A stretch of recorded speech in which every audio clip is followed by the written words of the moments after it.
guys, Preacher357 here, coming to you again here from the range to talk about a gun that I never really thought that I would particularly like or want to buy. It's the Shield 380 EZ. And when this came out, I said, why would I want that gun? It's a single stack, it's a 380, it only holds 8 rounds, and it's pretty big, right? I'll just show you here to reference between, here's Reggie, my LCP, and there is the Shield. You can see just how much difference there is between those two, right? Big difference in size. Generally, when you're wanting a 380, you're thinking about something small to pocket carry, something that you're trying to conceal, whereas this gun here is as big as, most 9mm at least, So it's one of those things, it just didn't seem to fit anything I wanted, plus it had this grip safety on there, and other than 1911s, I really don't have any interest in a grip safety. And so it just didn't seem like something I would really be interested in. But I was really trying to find something for my wife.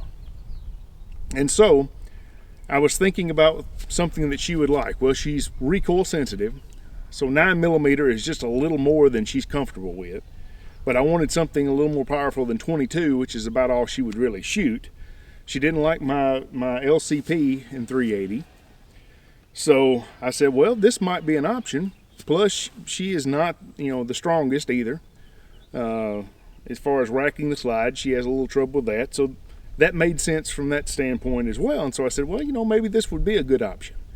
Not something that I would be interested in, but something that might work really well for her. And so I went and bought this gun specifically because I wanted her to have a gun that she would feel comfortable with, just in case she ran into a self-defense type of situation, especially here at the house. Not so much to carry, because she's not going to be carrying a gun around. That's just not in her nature. But I wanted something here just in case, because pretty much all of my guns that I have and that I carry and that I keep for self-defense, she's just not comfortable with them. So I wanted something she would be comfortable with. So I picked this up, and lo and behold, I love this gun. It shoots so well. I mean, it has no recoil, yet it's big enough to really get a grip on. It's a lot of fun at the range. Now, maybe that takes away something from my man card. Maybe that punches something out of my man card there, and maybe that's something I should be embarrassed of, but I'm not. I really like this gun. It's a lot of fun to shoot. And it's a lot of fun to bring out here on the range, and so I thought today I'd come out here and show you a little bit of me shooting this gun out here, and because it might be something you're interested in. We all have different situations, so here is a gun that might be a lot of fun for you. It's a lot of fun for me. It would not be my main gun for defense. It wouldn't be what I would pick or choose for me. But to come out here, it's great. I love it. You love to plink with 22s. I don't know if you just saw the video I did with the Marlin Model 60 in 22. That's a great gun. It's fun to plink with. And this is kind of the same way. It's fun to plink with. Probably not going to carry it. Probably not going to be a defense gun for me, though it could serve that purpose. But I love to shoot it. And I think you probably would too if you give it a chance, because it has a really nice trigger on it. Because it's a little different than some of your other guns. It has the name Shield attached to it, but it's a Shield in name only. This has nothing in common with the other guns known as Shield in the M&P line at all. So before we begin this range review, why don't we go to the cleaning table and let's get a little bit closer look at this gun, show you how it breaks down, show you some of the differences between this and your standard striker fire type of firearms, and then we'll come back out here and we'll do a little bit of shooting.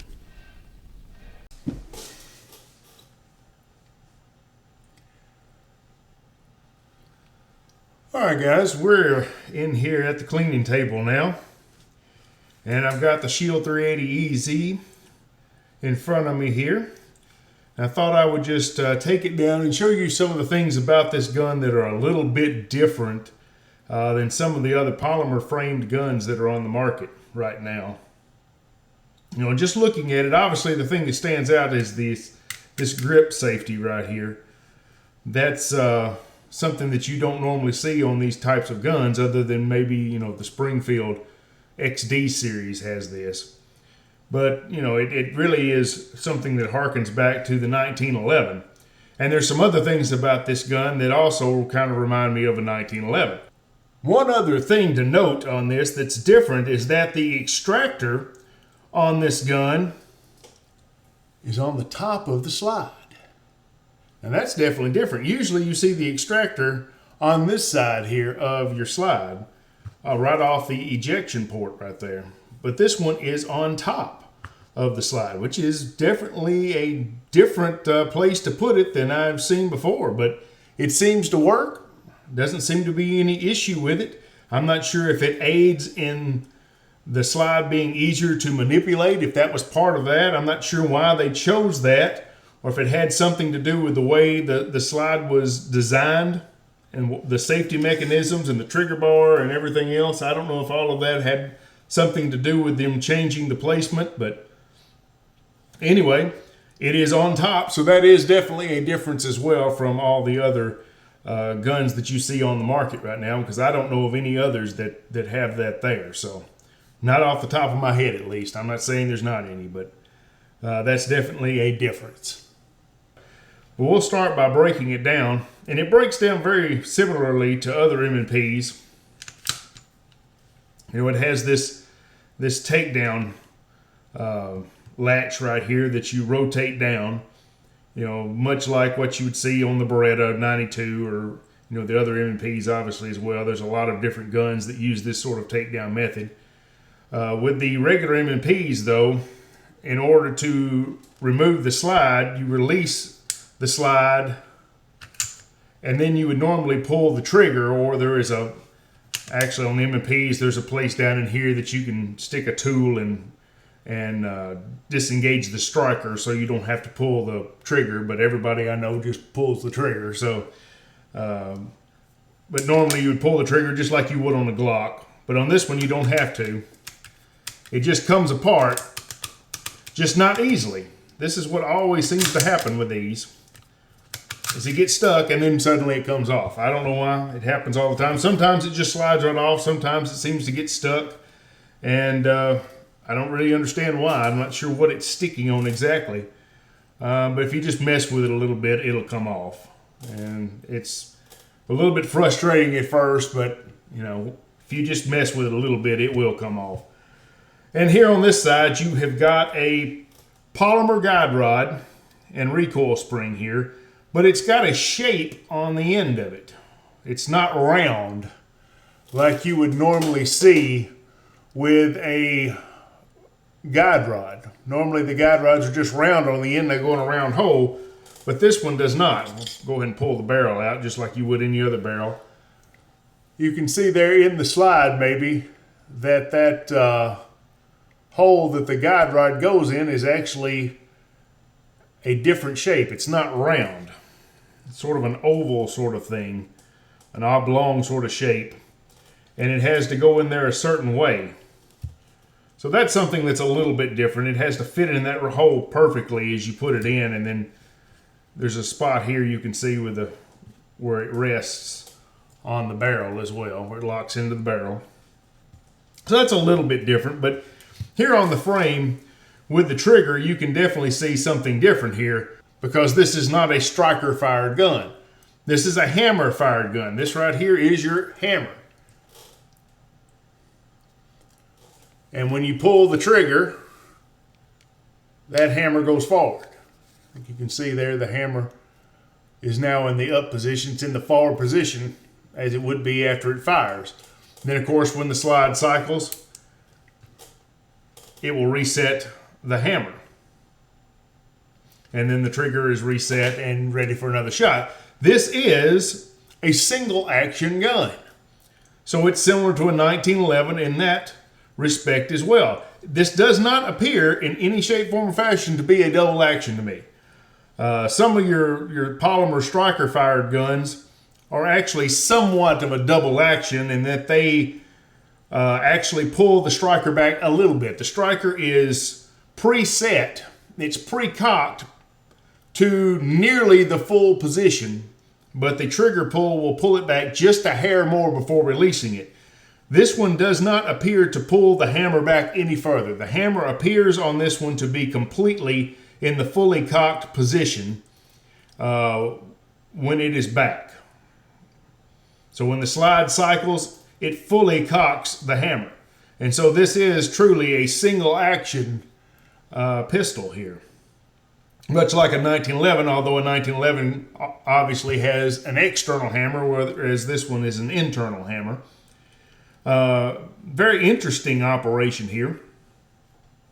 And the way it's set up, and that the grip safety does a number of things here on this gun. The grip safety, when it's engaged, you can see here, hopefully you can see, that there are several things that move when I push that grip safety in.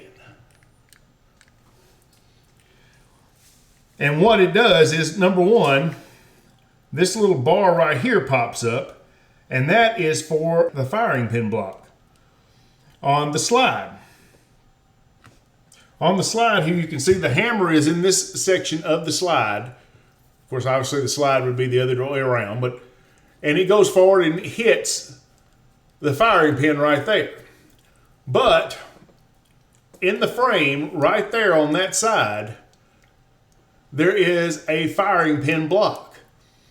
And that latch, that arm right there, that lever, when you engage the grip safety, it pushes upwards. It pushes upwards into the firing pin block, pushing it down, or up if it's in this direction, but disengaging it. And so the first thing the grip safety does is it disengages the firing pin block. The second thing it does is it takes the trigger bar here and moves it into an upward position. It's down a little bit in the frame. And when it's down in the frame there, it will not make contact with the sear to release the hammer. And so the other thing that the grip safety does is it moves the hammer bar up, such that when you push backwards on the trigger, it will make contact with the sear and release the hammer. And so there's two things that the grip safety does then. Number one, it disengages the firing pin safety. Number two, it moves the trigger bar up into a position where it can then engage the sear. And so the trigger is useless. It's dead unless that's in. And the firing pin block is in place unless that is in. So that's two different safety mechanisms that are manipulated and disengaged or engaged by the grip safety on this gun. The other thing is that when you push it in, it pushes that up into this notch in the slide here. And what that does is that it makes sure that the only position that the slide can be in for the trigger to be active is in the properly set position. If I just pretend like this is all back together, now obviously I don't have everything in there, but when I have this slide where it's supposed to be, there is a cut right there in the slide you can see. And when I engage that grip safety, it pushes up into that notch. So what happens is if the slide is not in that position, the slide is here, it will actually push that trigger bar back down so that the trigger is useless. And so the trigger can only be manipulated, it only functions when the grip safety is in and the slide is in the proper aligned position ready to fire the next round. And so you can see there are multiple safeties built in to this gun. And on top of that, some of the models actually have a manual safety as well that's on the side there. I was actually intending originally on buying one that had the safety, but they didn't have one available when I was looking at these. And after thinking about it, the purpose that I had for this gun really wasn't going to require it to have a safety. My use for this gun was not going to require a manual safety. And with this grip safety in place, it really just doesn't need one either. There's a lot of safety built into it with that grip safety as well. And so I just bought the one without the manual safety on it. But that's some of the differences you see between this gun and a lot of your polymer guns that are striker fired. It has a different type of operation to it. And that's why it has such a nice trigger on it, because it is a single action gun, much like a 1911. Now, it's not as good a trigger as a 1911. 1911s are more crisp than this. There's a little bit of creep to this. It's not quite as crisp. It's a little bit spongy, but not bad. I mean, it's better than most of your polymer frame striker fire guns. I'll put it that way.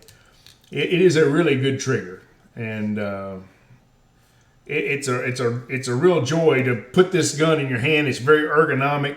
It feels really good. The trigger feels really good. It just feels like you ought to be able to shoot this gun really, really well. So with that said, why don't we just go back out to the range now? All right, guys, I'm back out here on the range, and I guess you can tell from the change of clothes that this is not the same day as the earlier part of the video. I had a lot of trouble when I came out to the range that first day, and it didn't seem like I could hit anything. I got really frustrated and flustered and started having a really hard time shooting the gun, and I was very disappointed in my performance, and I started dropping the mags, and you could really tell that I was getting upset, I think, in that video. I went ahead and processed it and did everything, and then after looking at it, I decided, it's just not fit to put up. Now, it might have been entertaining to you guys to watch me make a complete fool out of myself, and I think I even mentioned something about making myself look like a buffoon, which, might be enjoyable to watch, but I decided not to put that up. Maybe someday I'll show you that embarrassing footage, but not right now. So I decided to redo the range session and just see if I could do a little bit better, because I really thought at the time that there was something wrong with the gun. So much so that I actually came back out here with the paper target and brought some sandbags out here and actually rested the gun and did some shooting that way just to see what kind of accuracy the gun was actually giving. And it really didn't tell me anything definitive. I mean, it wasn't the worst group I've ever seen, but it wasn't an amazing group either. But it wasn't enough for me to really say, yes, this gun, there's something wrong with it. Then I shot the gun quite a bit, offhand, without the sandbags, and I shot it about the same. The groups I was getting were very similar, which weren't amazing, but weren't terrible either. And so all I could come up with was the first time it was really probably just me. I was just having an off day, a bad day. And, even after I went back and watched that video again and watched my shooting, it really wasn't as bad as I thought it was at the time. I was just having one of those days where I was expecting perfection, and I think I was just asking a little bit more of the gun than I probably should.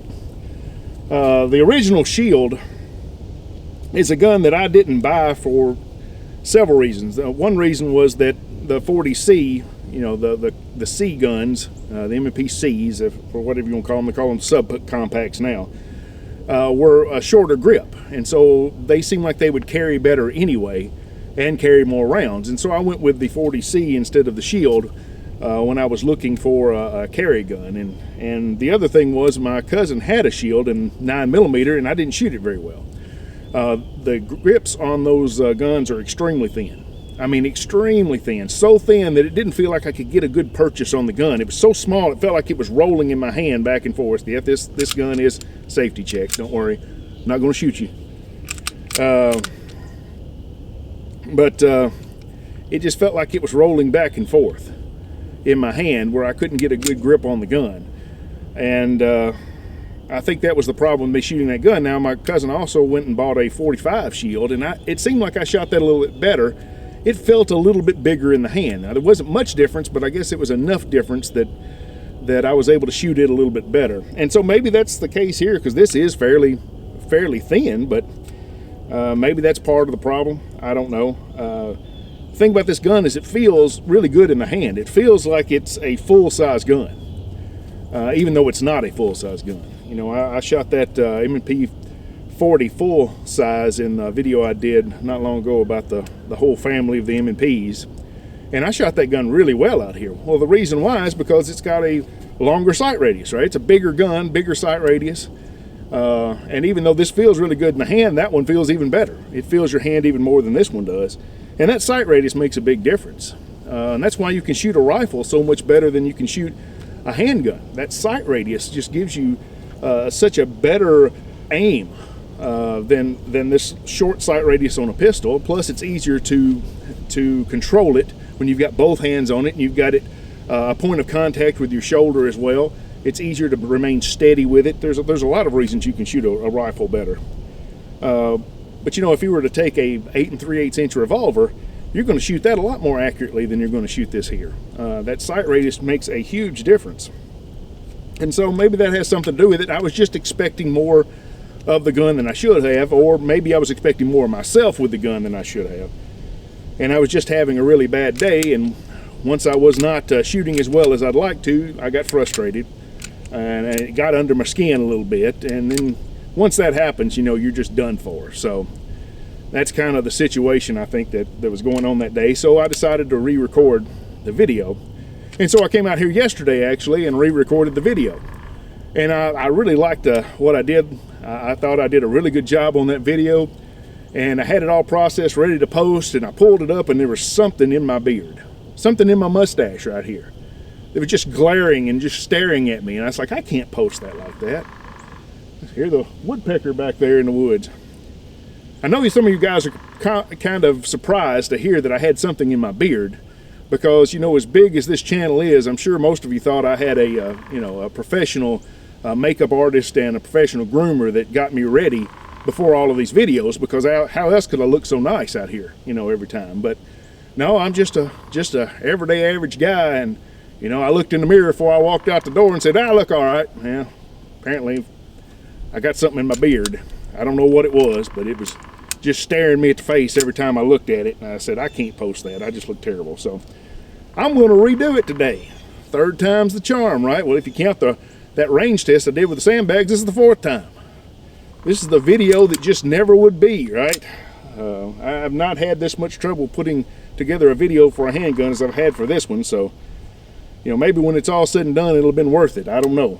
Been a lot of trouble. But we're about over 3 weeks, 3.5 weeks maybe, since I recorded the first part of the video. So, I mean, this has been going on a while.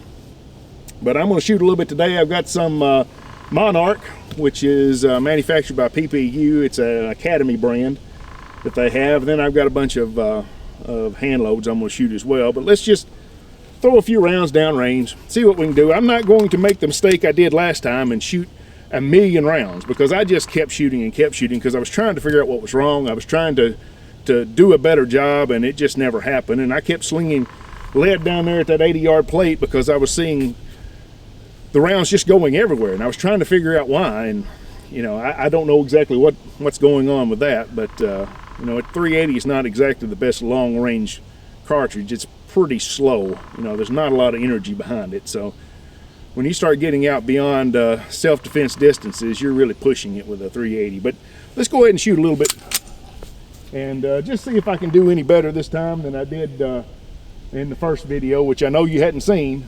And I don't want you to see it. That's why you hadn't seen it, because it's embarrassing. But then again, I embarrass myself just about every time I come out here, so it's probably nothing new. But let's just see what I can do here, because this gun has a really good trigger. I've said that, and it does. It has a really nice trigger. It feels good in the hand, and it really feels like you should just be able to wear these targets out with it, and it hasn't been my experience. Now, the first time I shot the gun, when I first bought it, that was probably April of 2020, and you know, I bought it right there at the very beginning of the pandemic. I still had lots of ammunition at that time. It was still available at that time, but not for much longer. And so I bought it and I shot it a little bit in April of 2020, and then I had not shot it again until I just got it out, you know, 3-4 weeks ago. And so, you know, the first time I shot it, it seemed like it shot really well, but, you know, your memory's not always the best. I just remembered it had a good trigger, and I didn't put a lot of rounds through it, I don't think. So maybe I'd not really tested it out that much. But if you're not, you know, shooting a gun fairly regularly, you know, you're not going to be the best with it. Plus, as I mentioned, I think in that Model 13 Smith and Wesson video, I went a long time with not shooting a lot. You know, I was one that shot all the time. I've got a range behind the house here, but with the pandemic and the lack of ammo and as hard as it was to come by components, I pretty much just stopped shooting for the most part. And you know, I would throw a few rounds down range, maybe once every other month, but not enough really to keep your skills up. It's a perishable skill, shooting is. And to be honest, I think I've really been rusty. You know, I started this channel up about 2.5 months ago, and that's really when I started shooting more. And hopefully I'm getting a little bit better. I'm not as rusty as I was at the beginning, but you know, when I really think about it now, I think the rustiness showed in my shooting. But let's try a little bit of shooting here. I'm gonna stop talking and start slinging some lead. So let's see if I can hit anything.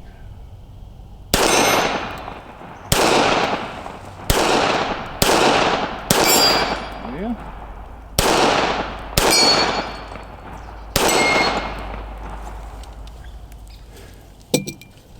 I'm having to do a little bit of Kentucky windage, which is the way it was yesterday as well, the way it has been.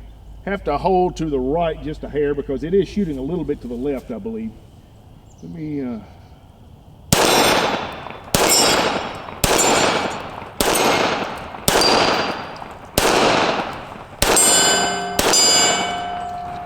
mean, that's not too bad. You know, that's not too bad. I mean, this is a self-defense handgun.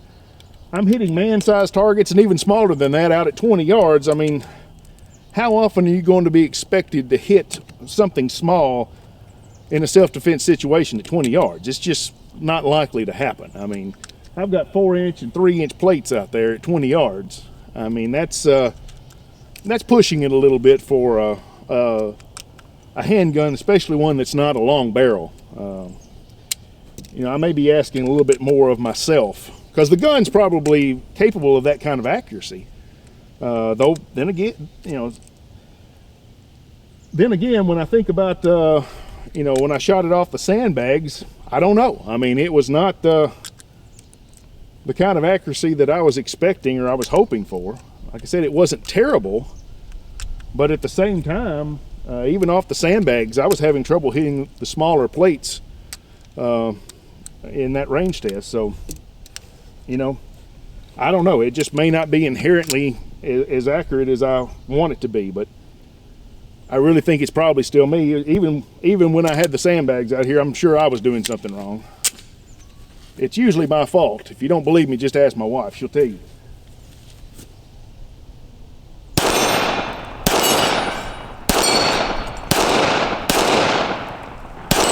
Getting in a hurry. Yeah, we'll try a few more here. Don't want to waste too much ammo on these little bitty tiny plates.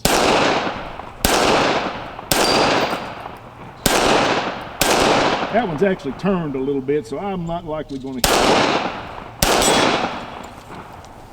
Yeah, I hit one out of 35. Missed the first one. We'll sling a few more here. Let me try a few out there at that 80-yard plate, just to be doing it. As I've said before, the fact that it's out there means that it's daring me to shoot at it, and if you dare me to do it, I have a hard time not doing it. It's a character flaw that I have, right? But yeah, I want to hit it. Just to say I hit it. Just to prove him wrong. He's out there, he's making fun of me. He's saying, you can't hit me. I'm too far away. Well, we'll just see about that. He's probably right. But you'll never know till you try, right? So let me sling a little bit out there, just for the sake of doing it. Just cause I'm stubborn, and see if I can do anything with it. And we'll see if we get some of that weird, you know, rounds just going way off, just going haywire. Some of them dropping 15 yards short, or, you know, I don't think it was me. Y'all watch my hold, see if I'm flinching or anything. But we'll see if we get anything like that.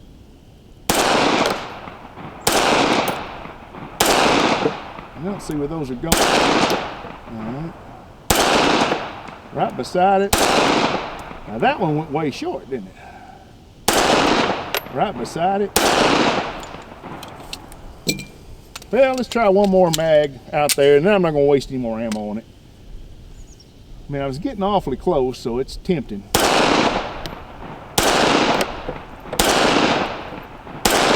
Well,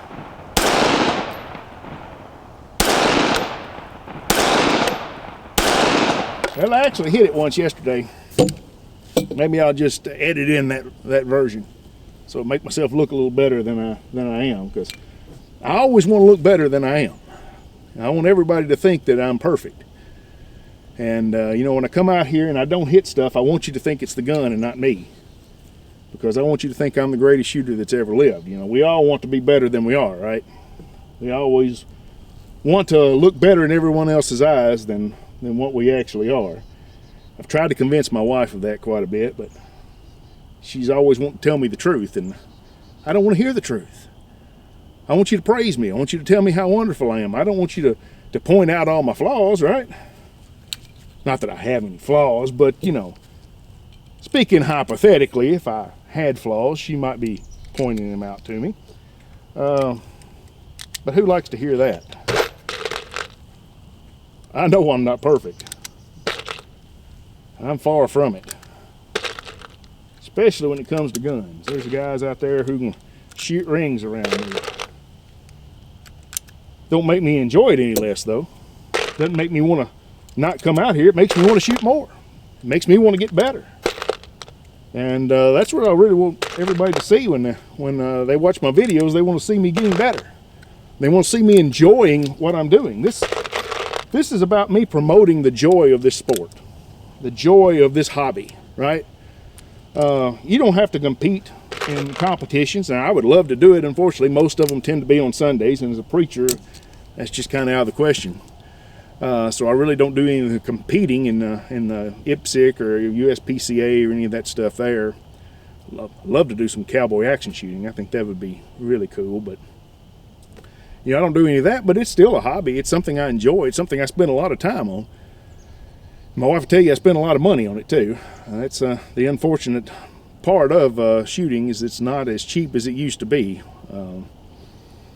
And it's gotten a little bit more expensive with everything that's happened over the last couple of years. But, you know, I want everybody to see just how great this sport is, because if I can get more people into the sport, if I can show people how amazing it is and how much fun it is, then they might want to get into it as well. And if they get into it, then they're not going to be anti-gun. If you love to do something, you're not going to be against it, right?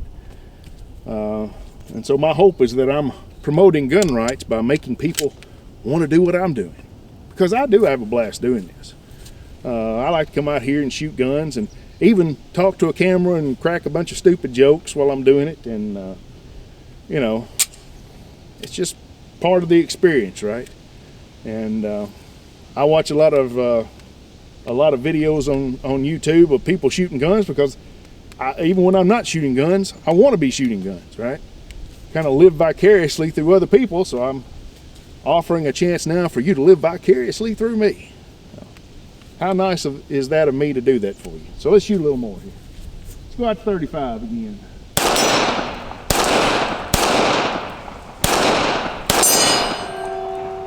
I didn't just miss all those, did I? Y'all just ignore them.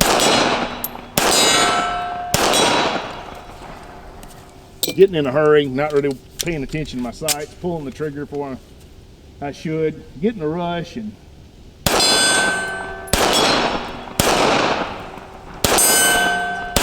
start getting cocky and thinking you can hit without actually aiming, and that's when you start missing.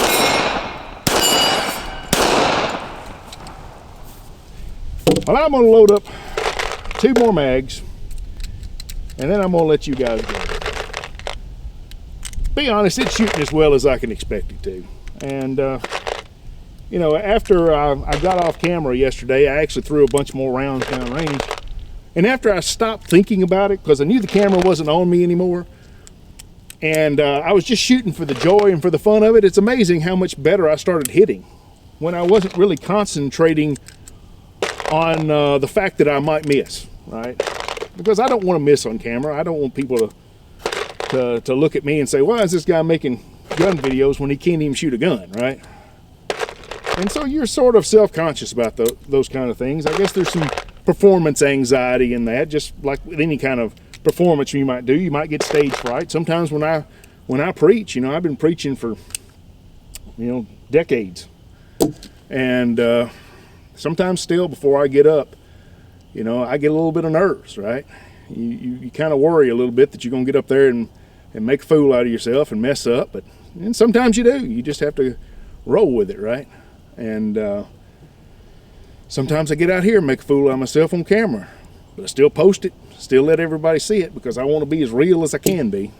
You know, this is not me out here trying to promote myself or make myself look better than I actually am, or make the guns look better than they actually are. It's just me out here having a good time and trying to bring people on YouTube along as well, I guess. So let's shoot 2 more mags and then we'll be done. Here we go.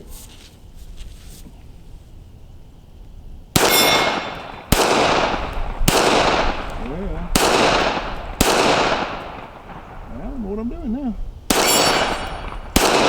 You might say, you never know what you're doing. What do you mean now? There might be some truth in that. Might be some truth in that. I am no expert and will never claim to be.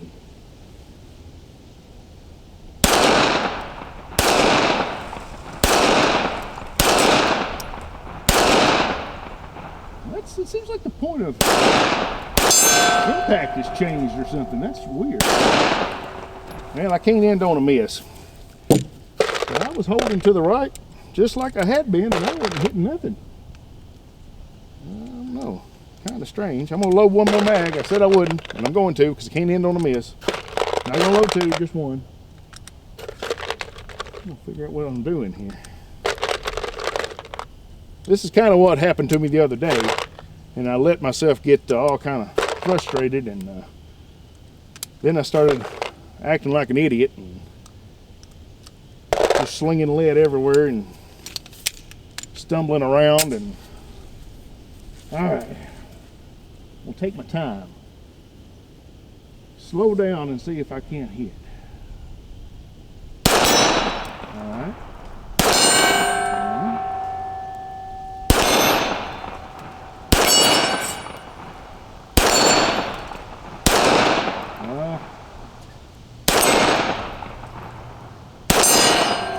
Good enough.